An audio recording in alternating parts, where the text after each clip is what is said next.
Well, hello there, LinkedIn, Facebook, and YouTube. So nice to see you. My name is Michelle Gardner-Ince, and I made a mistake and scheduled our normal Wednesday session for Thursday. I do want to say I've got some folks backstage that I'll bring on in just a little bit. I'm going to get started with the administrative um, remarks. Um, I'm the host of the Demystifying Government Contracting and the GI Factor. Both are focused on LinkedIn mainly and all about helping small businesses understand the government contracting space. I am a Air Force veteran and have been an entrepreneur most of my adult life. And that is in the form of a base commander. I've been in charge of retail stores, restaurants, hotels, um, golf courses, boat marinas, you name it. But all of those things generate income. And while it might not be a lot of income, the income that is generated is then invested back into the community to improve the quality of life for military. This is a passion of mine. After 27 years in the Air Force, I retired and went into business for myself. I was a subcontractor for a couple of years to a couple of veteran owned businesses. And then I got the call to come to VA to run its certification program, the program that's now at SBA. I was able to get it ISO 9000 1 certified, and now it's in the trusted hands of John Perkins, the director over there. But enough about me. One of the things that I realized and why I'm so passionate about small business success is because I failed. And some people say, well, you didn't fail. Well, I just jumped in like most people and I didn't really understand what I was doing. I was just anybody that offered me money and an opportunity. I said yes. Um, and I went to work and did what most quote GIs do, and that is we just want to achieve the mission and get results. And now that we're in business, we want to get paid. Well, there's more to it than that, and that's why we've been having this series all about targeting your ideal client. And so we do have a session planned with our entire crew tomorrow. Some of them will be joining us in just a little bit. They're behind in backstage, but I did want to just say that one of the things that you can do that is most important is to identify your ideal client. Forgive me, I had to fast today, so I'm a little sleep deprived and nutrition deprived. But I want to ask you, how many of you have identified your ideal client? Not an agency, but an office and a person. Because how many of you do know that people do business with people who they know, like, and trust? With people who they know, like, and trust. It is not an agency that you're doing business with. It is a person or a group of people that your particular company will be serving. And so, with that, stand by. We're going to get started in just a few minutes, but I do want to, do a couple of administrative remarks. Day to day, I do work for the Department of Veteran Affairs as the director of the Women Veteran Owned Small Business Initiative.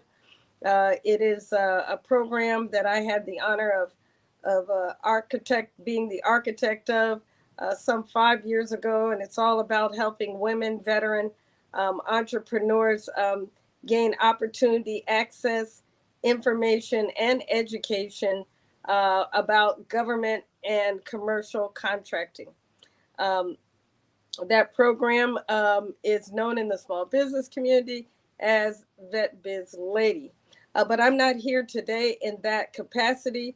And if you want to read my disclaimer, in fact, I'm going to just put it on the screen, because I know the people on LinkedIn and on Facebook and YouTube may not be able to see it, but anything that I say here, anything that my guests say, it is our opinion and our opinion only. It has nothing to do with any federal agency, nor specifically my office or agency, the Department of Veteran Affairs. If you want to see my full disclaimer, you can go to the first feature page on my LinkedIn profile. We do recommend that you trust but verify. Part of demystifying government contracting is we want to demystify and put the cookie on the lower shelf, make it accessible for any and everybody who is thinking about, who is in government contracting. But with that said, we do want you to trust what we say, but verify it, and meet with your business advisors, your tax folks, your accountant, and your lawyer, because just as I was talking in a session earlier this week with during a Vet Biz Lady office hours, a lady who is in construction was talking about her experience, and I had to say, hey, you know, a construction business model in government contracting is very different than a product or a service model, and so that information has to be received and presented in context that as a construction company, this is what I do. And so with that, I'm going to ask our guests, experts to join us. I do appreciate these amazing human beings, but I don't want to. We'll be just going till 8 o'clock tonight because we'll be doing a full session tomorrow. And like I said, I made a mistake and booked it for Thursday versus our normal Wednesday 7 to 8 p.m. But the title is "Why Do You Need an Ideal Client?" And I would say if you are trying to sell something, if you're trying to build a relationship with someone, it's almost like when I talk to the ladies, it's like dating. You're not trying to date anyone. You're trying to date someone with a specific criteria based on what your preference is. In this case, based on your particular capabilities. And so we'll be talking about that. I do want to invite two of our experts who are behind the scenes in the backstage. I'm going to invite them to come up, but let me see here. Add them to the stage.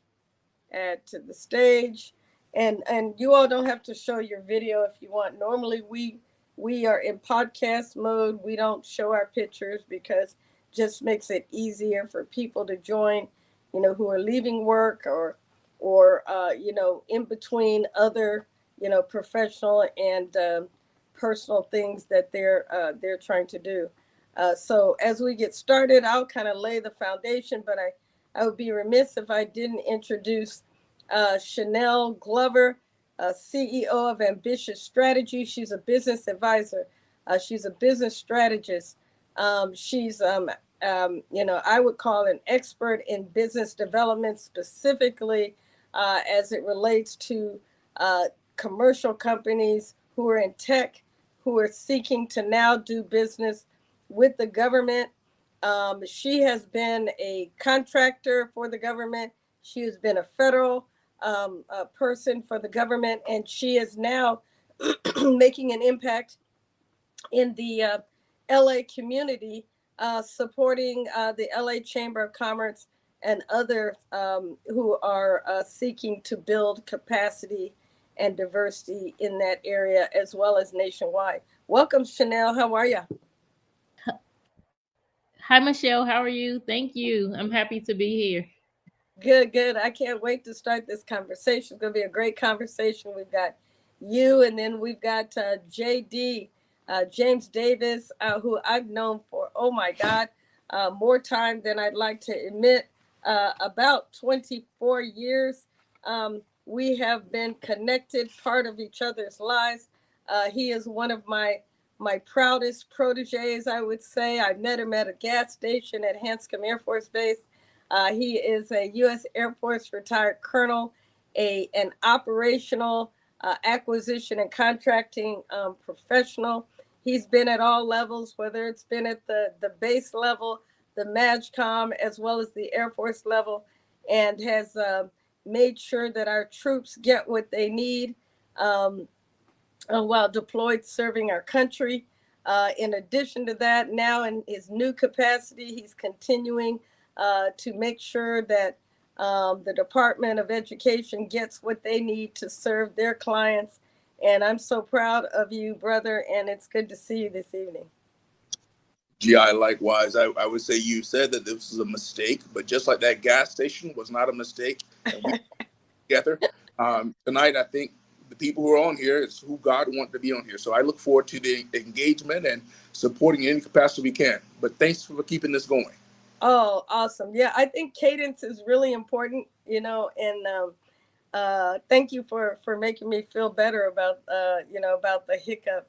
But, I believe, it's important to keep a cadence going because you never know who's depending on it, right? And then it's kind of like when we don't show up when we need to, it has a ripple effect. And so, one of the things that I see, and I'm going to try to kind of lay the background in my mini meetings with, small businesses, whether at a conference, whether one-on-one, whether in groups, is people are, when you ask them who their client is, they're naming an agency, which is huge, and then oftentimes they don't even understand that agency.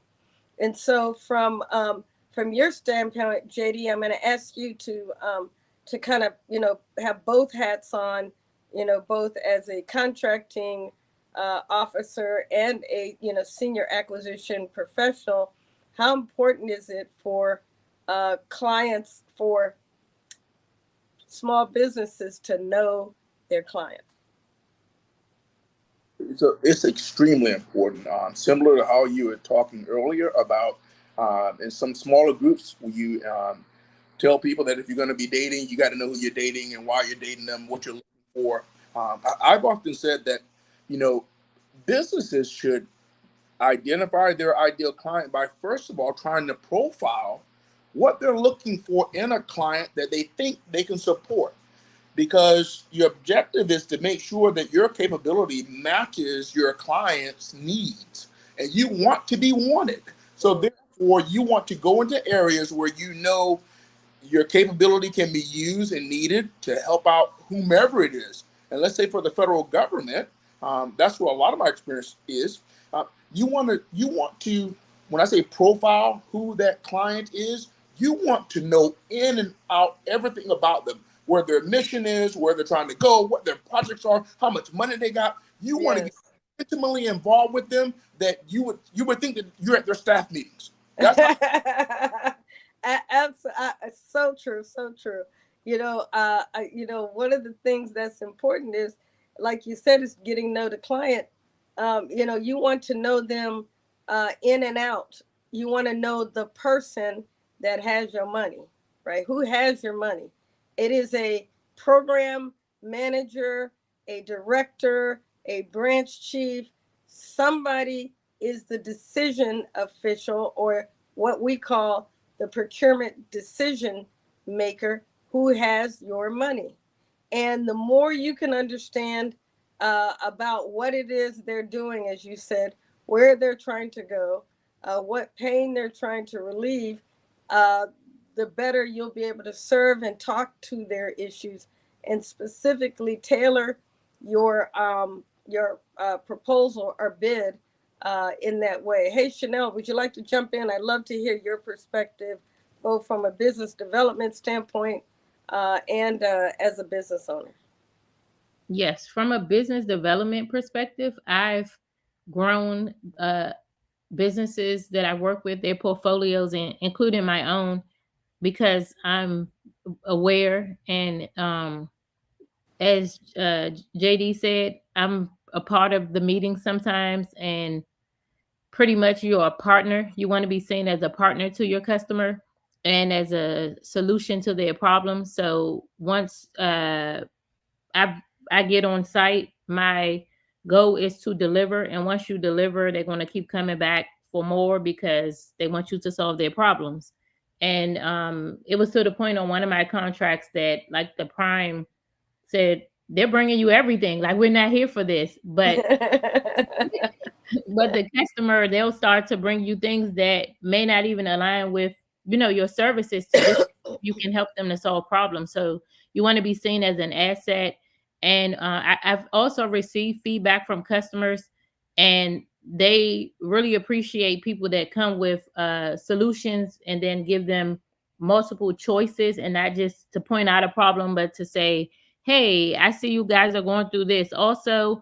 Is attractive to a customer when you can identify issues and bring a solution before they publicize it or before they see it themselves. So a part of that is when you are at the agency doing work, see yourself, whether you're the owner or you're sending a team there. Once you're in a customer space or you're interacting with the customer, you're in sales. So you always have to see yourself as someone who the customer is looking at to add value to the work that they're doing. So another thing you can do is you can keep up with the priorities and the pain points while you're on site, and you don't need someone to share that with you. You can see it most of the time. Even if you aren't on site, you can follow reports, what's in the media. Hmm. They need to solve those problems, and most of the time they have strategic plans and timelines of when they have to solve those problems. Everything is about timing. When are they going to have the funds for it? Is it something that's urgent? Who has the Yes. funding? So you also have to know who you're talking to and who has the money, because sometimes, especially businesses that are new to the federal space, you're talking to the wrong person sometimes. You need to know Hmm. like the difference between the program, the core, the contracts officer, any supporting prime that's been there for a long time. So you need to know all the stakeholders and what they have, what impact they have on the project and what decisions they make. So, what would you say? So true, all of what you and JD both said. What would you say to people who say, "Oh, I don't want to miss anybody. I gotta. If I just go after this one, then I'll miss that one." What would you say? So those are, especially if you're a new company or you don't have capacity to do that, those are the companies that are running around in the same cycles, because you have to get to a point, unless you have the funding and the manpower to be everywhere. I don't recommend that strategy even for the largest company. Hmm. um you'll just keep going, giving people a generic sales pitch, or giving them the bare minimum in services. When you focus on some companies, they scale. Like I know companies personally that scaled in one agency and they're in the hundreds of millions with Yep. one customer. So Yep. you can go and try to be everyone's favorite and try to solve all their problems, but I wouldn't recommend that. And you can find a customer, deliver, and then they'll become your salesperson. Because I've even been at agencies Yes. where they'll come to me and say, "Hey, can you do this? Can you all do that?" Just because they heard another office say that we can deliver. So I recommend that you at least have some sort of focus. You're not going, and because a lot of it requires research and the customer constantly. It's customers that I worked with 10 years ago. And the reason why people can still reach out to me for business development and capture, because I still keep up with the policies, the pain points, their priorities. I still know their budget, how their budget moves, like the timing of their funding. So So true. there are other people doing that too. So when you try to be everywhere and to every something, in each, oh, I got to get to this customer. Every agency's putting out thousands of RFIs and RFPs. I don't recommend that strategy, because a lot of companies who do that, they don't get anything, or they have like the bare minimum and they aren't able to scale. So, JD, what do you have to add to that? I know you've seen a lot, come in people who, come in and want to talk to you, and it's clear to you that they may not have identified or done their homework. That's a word everybody, I can't, small businesses roll their eyes. I can't tell how many times when you tell them they need to do their homework, they roll their, like, oh God, not another government person telling me I need to do homework. What do you say about that? Like Chanel was saying, when that person or that company comes to you, um, if they have done their homework, or better yet, they have established a profile to know your business, then you can have a certain level of conversation about really trying to tackle what are the main issues and problems, because you know that they understand your pain points, where you are, your timing. So it's not like you got to ramp them up. They're looking. We pretty much look at those companies like they've already identified themselves as a strategic partner. They're our industry partner. They're in this with us. And so we know that, yeah, they got to make their profit, but we also know that, yes, we got to get a resolution. And so you can pretty much assess the level of conversation you can have with the company based on how they come to the meeting and what they're prepared to talk about at the meeting. Because remember, if I didn't invite the company in, and let's say the company was able to get on my calendar, Yeah. I'm pretty much in receive mode because I didn't reach out to you. I'm in receive mode. So you need to tell me why I need to be sitting here with my time and having a conversation with you. I'm more than happy to have it because I think that's the right thing to do. But at the end of the day, if you're trying to establish a relationship that's not transactional, you want to come in and woo me with all the things that you know about our company, things that I stay up late at night trying to figure out how to do a strategic plan for. And you're coming in and saying, hey, well, you got that issue going on over there, and I got to be. That's when we're now talking. And So you, true. you don't go with trying to do everything. I like how Chanel was saying, we will become your greatest advocate. I mean, if you do come in and do well, don't worry about the money. The money will come. But if Yes. you have to come with the idea of this is something that you're building and you're going to be part of the team. I mean, you literally are part of the team. Your reputation is part of the team. Yes. What their pain points are, they're now your pain points. And, And and you know what's so funny is that, you said, hey, you gotta know them, right? And I tell the vet biz ladies, look, um, you know, when you are trying to get the attention of a certain young man or a certain man, you get to understand what is his favorite football team. What is this? Is he a golf guy? Basketball. Does he only watch the division and the Super Bowl for football? Is he a white sneaker guy, a dress shoe with jeans guy? What are his preferences? What does he like to do? Is he into wineries, or is he going to cigar bars? You are going to find out all those things because you want to build a relationship. And I'm not saying go and do that or stalk government people, but what I am saying, it takes that level of homework that you would do if that was your significant other. And as you talked about, you're seeking to become their preferred partner. And you become a preferred partner when you can solve their problem, address their issue, and meet their needs. Then they can't separate their success and the solving of their problems because you are intimately part of that success. But you can't get to that partnership, right, if you don't get to know the client, the person that are the influencers. And that's why it's so important to target an ideal client. Chanel, you want to jump in? Or JD, did you yeah, have something else to add? I did, and those are excellent points. Here again, I hope people are picking up what we're trying to put down with regards to how companies can do a lot better in those spaces by focusing. And so once you have your profile and you're focusing, and you know that you're coming in to try and build a partnership, I will tell you the number of times where I would have folks on the staff who have met with contractors, and if they deem that it will pass the vetting to come to my level, well, then they will bring those folks up. And it was like a tier session.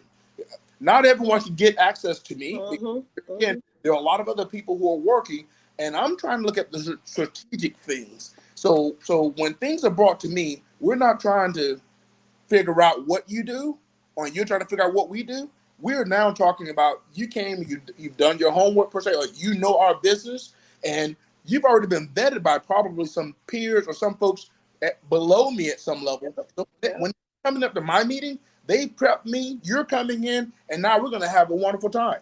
I mean, those are the relationships that go on there. When I worked for DLA, one of my last jobs, we had 12,000 suppliers. Wow. The leader of DLA, the director, he's a 3-star general in the Army. And so my job as the ombudsman was to make sure that he knew what companies are his strategic partners where he needs to spend most of his time, because his time is precious. And so my job was to go in, how do I now profile the companies to see what heavy lifting are they doing, what type of relationship we need to foster with them, and go back and forth, because it's a two-way street. So once you get to that level and you do the profiling, like I said, I was profiling, and we were talking about not only the dollars, we were also talking about critical skill sets. So it's not just the money. If you have something that's so unique that we got to have it, oh my goodness. We will figure out how to get to you. There you go. You can guarantee it. And the other thing that I think is a nugget, golden nugget that you talked about, is so many times people want to get to the top immediately or get directly to the person they think has the authority or that does have the authority. But the best companies learn every meeting they have with that client, whether the level starts as a small business liaison, then maybe goes to, a contracting officer, a program manager, or whatever, before it gets to that decision maker, they have learned about the company. They're not just regurgitating the same thing at the next level. I will tell you, there's a company that is now in a joint venture with Deloitte. That 1 year, of them being a protege, and Deloitte took an entire year, and each time they were redoing their capability statement, redoing their pitches, because each leader at each level that they went through wanted them to represent them well, right? There's nothing worse than you giving somebody opportunity, opening a door for them, and then they get in there and they don't perform, or they disappoint the person you introduced them to. That is so true. It goes back to the relationship. And I like the idea of homework, but if you want to be good at anything, and I like how Chanel had mentioned this earlier, focus where you want to be. Make sure that what you're going after is not about the quantity, it's the quality. And when you have become the expert in that area, now you're like the monopoly. You become irreplaceable. But it doesn't mean you have to have a lot of different contracts. Sometimes it just means that one contract that you have, and you are the cat's meow on delivering it. And you can be still staying in one government agency, or you may see the need based on your capability and capacity, because you don't want to go and extend yourself too far, because sometimes I've seen companies that had grown out too far. They were doing things because they were going after the dollars, and then things started crumbling apart because the people that they were bringing on board did not have the same culture and mindset and I'm going to say personality that was branded by the company that we initially brought in. Wow. So that's very important, very important. Chanel? So true, JD. Thanks. Those are nuggets. Chanel, are you still there? Are you still with us? I don't know if we lost Chanel or not. But I was going to just add, GI. Go ahead. When businesses, and regardless of what level they're at, you got to start somewhere. And when you're starting, you're trying to come in with trying to learn everything that you can, and knowing that you're going to make mistakes. I call it failing forward. And yes. Realize that, okay, you're not going to right all the time, Okay. but show me how you react when you are under the gun. Because if you're on our contract, Yeah, yes, I remember, am. I'm also now, as the government, I'm managing your performance. And at the end of the contract, you get a performance report. So you want to make sure that if we have issues that we run into that we didn't anticipate, that you can come in and help be the solution, not say, "Oh, it's out of my contract." I mean, that's a lot I want to hear. True. Are you back with us, Chanel? Chanel, we couldn't hear you, and then I heard you a little bit Yes. while JD was Can talking. you? There you go. Oh, I'm sorry. Can you hear me now? Yes, yes, yes. I was wondering, did you want to jump in or add to all Yeah. the gold nuggets JD was sharing? Yes. I'm glad JD just mentioned personality. And I know people this shouldn't matter. It's a government contract. It plays is a major factor in this. Yeah. I get companies to reach out to me all the time on really on a weekly basis, and they're having trouble or they're trying to meet a customer's requirement. If a customer, if you're having personality conflicts or administrative issues with the customer, you have to think strategically about how you're going to solve that. And if you're trying to get into their space, think about if it's worth you going somewhere where you're not wanted. Amen. And many That is times first impressions are lasting, right? Yes. And I just mentored a young lady this week because we were in one of our group sessions and she spoke ill of another agency's OSDBU. And I said, let me tell you something. I said, I believe with all of my heart that every federal employee comes to work, especially at the VA, and even in these military mission related, OSDBUs. I think all of them want to do good by the customers or by the businesses we serve and advocate for. The reality is that there's only 40 hours in a week.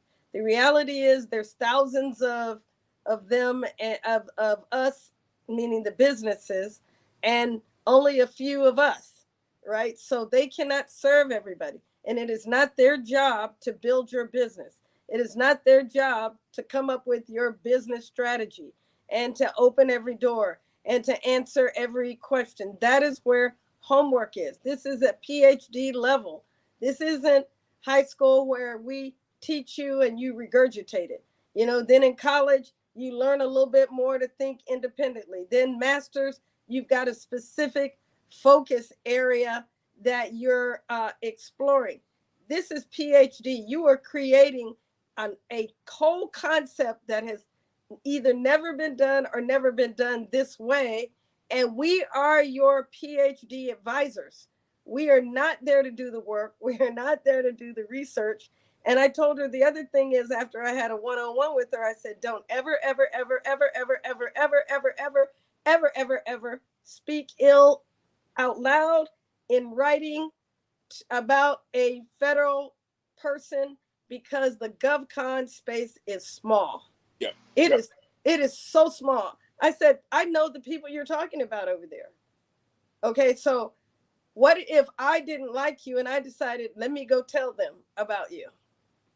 I said, or maybe that's my best friend and you don't even know. I said, don't talk about, I tell businesses, don't talk about each other. I tell, businesses, don't talk about the government. Government people are people too. You got to give grace. You want grace, you got to give them grace and realize if one takes an interest in you and says they're going to get something to you, believe them. It may take persistence for you to keep coming back, for them to get you the answer. And I said, sometimes you're asking them a question they don't even know. They've got to go do research, and they're only doing that research because they like you. That's the reality. So anyway, go ahead, Chanel. I know you were going to add something. Yes. So when you're in the, as Michelle just said, when you're in a customer space, you're building a partnership. Yes, it's a government contract, there are rules of engagement, but people don't want to work with people that they don't like. And whether it's that's from your perspective or the client. If for me, I give you a vivid example. If I'm on a customer's program or contract, and I know that I'm bumping heads with someone, I will go to either my partner if it's a prime contract, or I'll remove myself if I'm engaging with the customer and put someone else there. Sometimes the customer gets along better with someone else on your team. So you also have to read the room. When you first meet your customer, when you're at your kickoff, who are they engaging with more? Do they know them from a past experience? So you have to be able to have all these other emotional intelligence, uh I would say, capabilities in addition to your administrative and technical, so that you can read the room on your contract, so that you can evaluate if a contract is worth, for example, a renewal. Sometimes it's great the first cycle, and then things go wrong and you can get signs of that, and then you end up with a bad CPARs because you move forward on something that you knew you shouldn't have. So if you're not building a productive relationship with the customer, then there's something to reevaluate. And the reason why I say that, because there are many companies that do not excel in the customer space they are in, or even in other spaces, because of their CPARs. And it doesn't matter if you're at the federal or state and local level. People know each other, they talk, they share documents, Yeah, and they you do. also have to submit references. So when you're going from one contract to the other, remember, it's like you having a full-time job and you have to get references. That's the same thing for contracts. So if you have contracts where there are issues and they documented it a certain way, and you know that it conflicts with what actually happened, document it so that you can have something for the future, because you will need it in most cases. Also, I don't recommend like bickering back and forth with customers at the program level. If there's an issue, go to your CO, try to get it resolved. But to just create an enemy out of the customer that you have to work with, some people up to 4 years, is just not a good idea. So you're there to build a partnership, not to bicker. And then also another thing that I recommend is for companies to let the government take lead and remember it's their work, because sometimes we get in the space, and even if there's something, a better option for a customer, that happens to me all the time, I document my recommendations, and if they're receptive, fine. If they push back, it's their work. As long as I let you know what my recommendations are, but it's not my job to tell you what to do on the work that you're paying me to support you on. So just like knowing your role and remembering that your relationship plays a major role in you being renewed and then wanting to do business with you. And then another thing JD mentioned, once you become like, because I'm a technical expert in some functions in areas of government, once you specialize in something and not just like self-proclaimed, you deliver, and people know you're involved in this type of policy, you will get phone calls. Agencies will recommend you. Other companies, they will reach out to you and say, I walked into a pre-bid meeting before, and several companies walked up to me and said, the customer told us that we should talk to you. Wow. So yes, and it was a large agency, and I was already there with one company, and I knew this company, and they just looked at me and said, "Go ahead, like go for a more established," and including the incumbent. So once you make a reputation on delivering, and outside of delivering, I've also had customers give feedback about your personality. Can you work with people at all levels? Can someone on your team work with Mm-hmm. difficult people? Because everyone is not going to be easy to work with. Some people, and well, I'll just say in government spaces, many times it takes time for them to take care of administrative matters. So sometimes you'll have to work with difficult people for a long time. True. And the last thing I want to say that you mentioned is, um, you know, um, if you are not getting along with them, um, you know, identify that early, because oftentimes it might be a 5 year contract, and for the first 3 4 years it was awesome. Then a new manager, a new director comes in, and it's like you on a new contract. It's zero defect. You can't do no wrong. etc. And it just is, because it's about people do business with who they know, like, and trust. And so one of the things that I think is important is that when you have a new leader, a new director, whatever come in, act like you're starting from ground zero.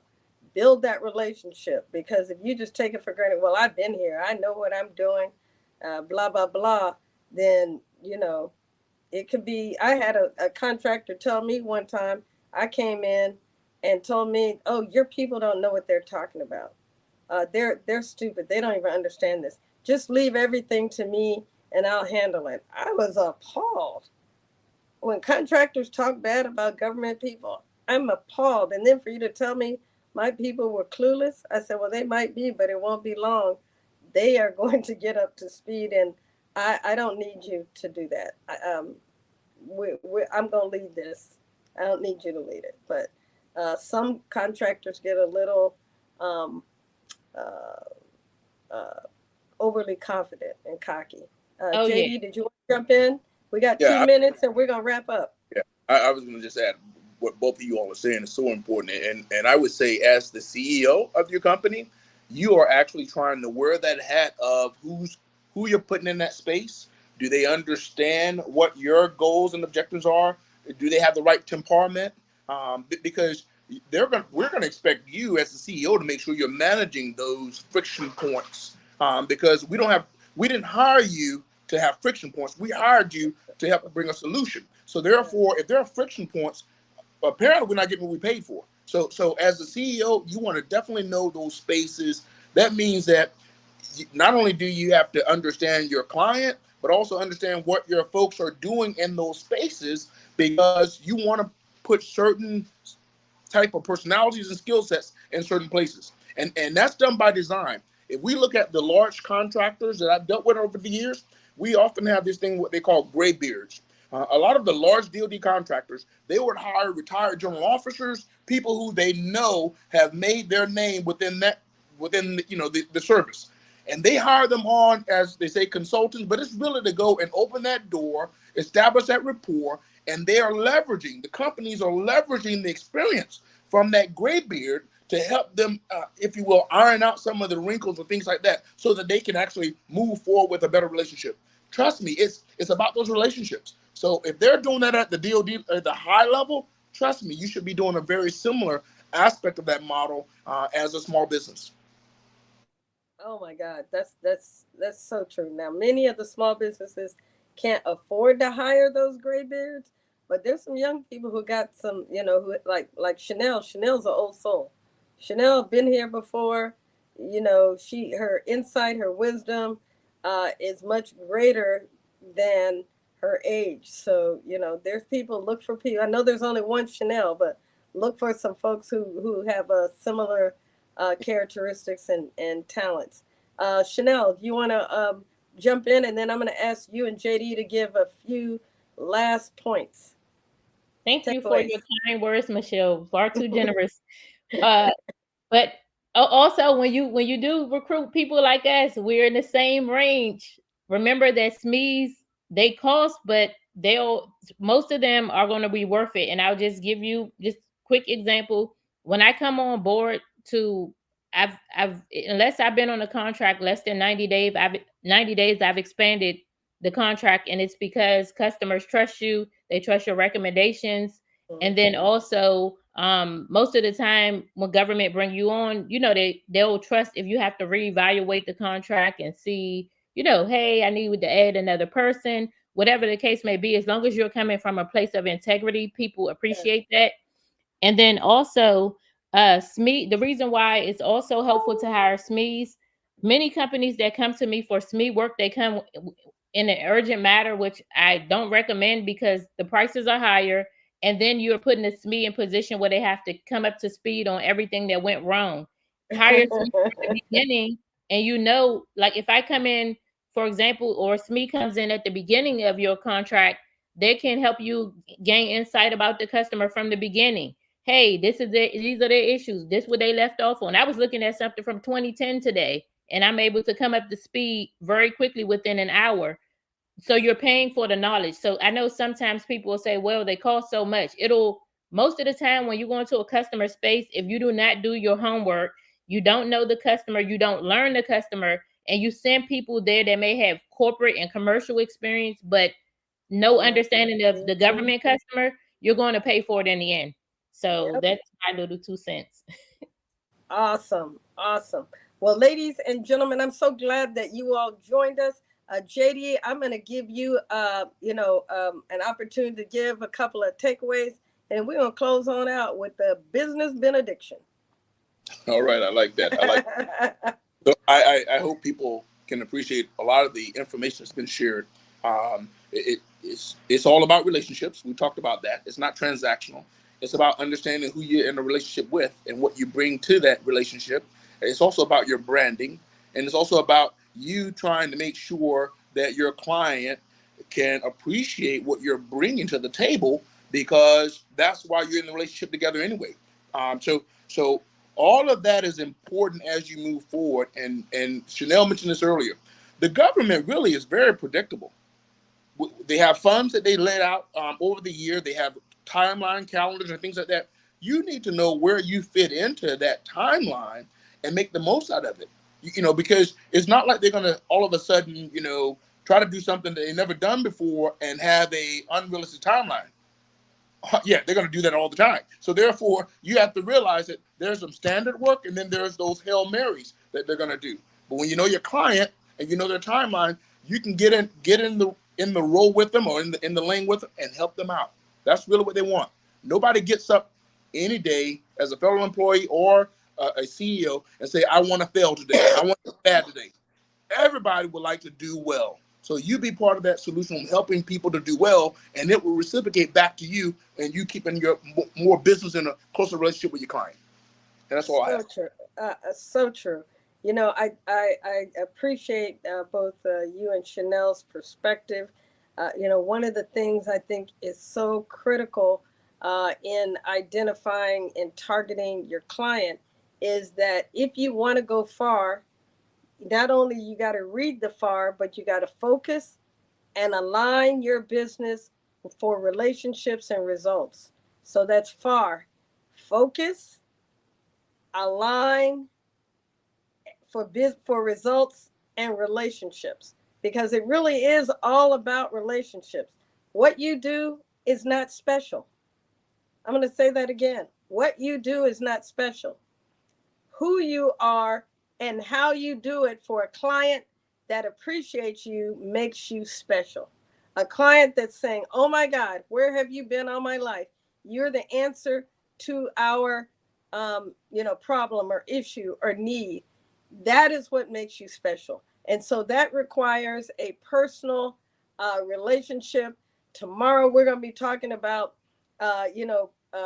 client profiling. How do you profile and figure out who your ideal client is? Because you may have an ideal client and it may be almost like Netflix. It can be applied across several different agencies. Netflix is in the US, it's in South America, it's in Africa, it's in Asia.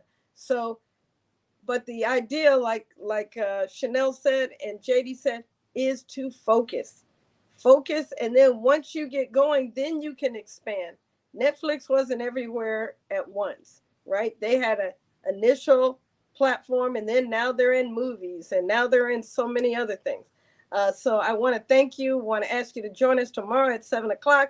We'll have more amazing experts with us. I want to thank Chanel and JD for being here. I'm going to end like I end every demystifying government contracting session, is with the business benediction inspired by the prayer of Jabez in the Bible. May God bless you. May God bless you. May God bless you indeed. May he enlarge your territory. May he prosper your business. May he order your steps. May he make your vision plain. May he restore anything that has been broken. But most of all, may God bless you, bless you, bless you indeed. Thank you for joining us, and we'll see you tomorrow. Normally we'd say next week, but we'll see you tomorrow at 7:00. God bless and good night. Good night. See everyone tomorrow. Good night. Thanks again. All right. Bye-bye.